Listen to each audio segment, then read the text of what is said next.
Okay, today I'd like to show you the C15 from Nonlinear Labs. This is a prototype, a pre-production model.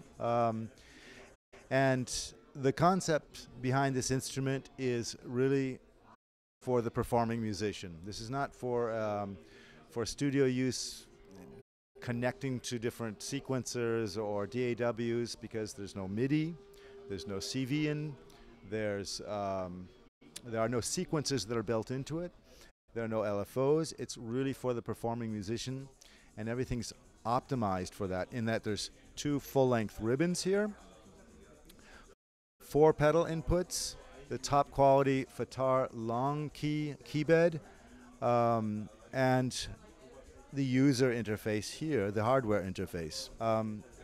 First of all, let me tell you a little bit about the engine. The sound engine is very puristic in that there are just 2 sine wave oscillators that generate their sound, or they can be modulated with phase modulation. A lot of people call this frequency modulation, but it's phase modulation.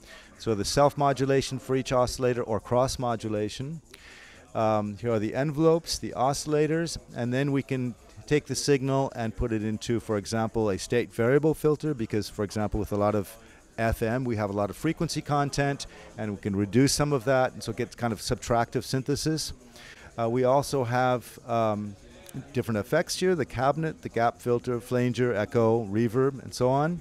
Particularly interesting is also the comb filter, which can produce very physical modeling type sounds, like plucked strings or brass instruments, wind instruments, very organic sounds.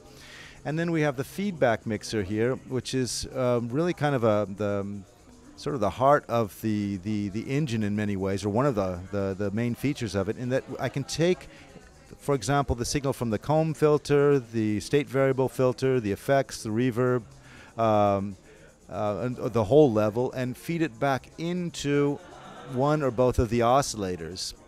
And so I have a sort of a frequency modulation of the feedback itself. And so this gives a lot more of an organic, very dynamic, expressive character to the sound.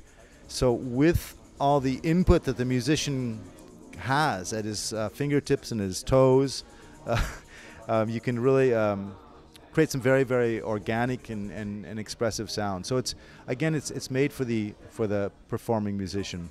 As far as the instrument itself, you can play it, for example, going on stage without this part, the actual hardware interface. So this is separable; it just comes straight off. So we just have this play part, for example, which makes it quite portable or suited for stage use.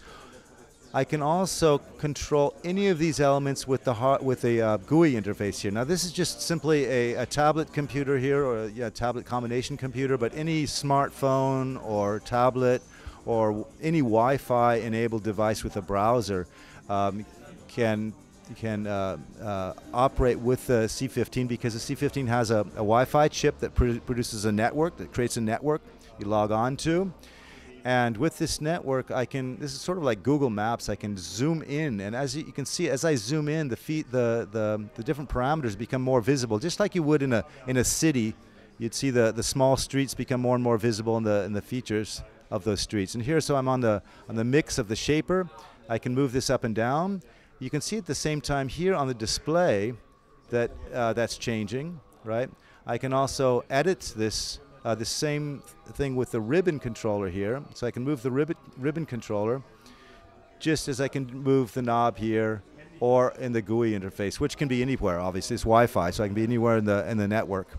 And I can connect several devices to this, so I can have several views. For example, I can have a close-in view, or I can have my whole view of the entire synthesizer parameters here.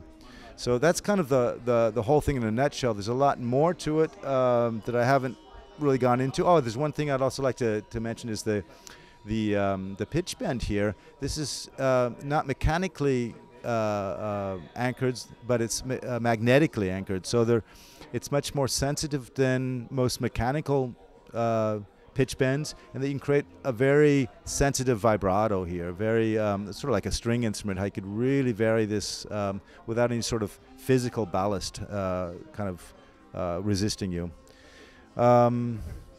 Yeah, the availability will be is projected for the end of this year, so fall 2016. Price tag hasn't been established yet. It's an instrument that's built to last. Obviously, it's built to last a very long time. The engine can be changed out, a new sound engine, possibly somewhere between 3,000 and 5,000 is the idea right now. But also there's a possibility that we'll do a sort of a buy hire idea where you can rent it monthly, and those monthly payments will go to the purchase. So if you want to just try it out for 3 or 4 months, you could rent it, and then you decide to actually buy it. That will go to the purchase price. So the idea is also that we want to have a direct contact with the customers, so that we know them, we have a relationship with them, and we're really interested in musicians' feedback on how they perform this. I'm sorry? Which is built in? Where is the building press in Germany? Oh, they're built here in Berlin. Yeah, they're built here in Berlin. This is designed by an Italian designer, the industrial design, and this is all milled in northern Italy. The wood comes from northern Italy as well. I mentioned you can, in the future, the idea is that we'll also be able to change out the sound engines. Well, that means that we can take off these magnetic covers here and change the preset names, so the hardware remains very has a longevity that is just like a string instrument or an acoustic instrument that a musician would buy for many years of use.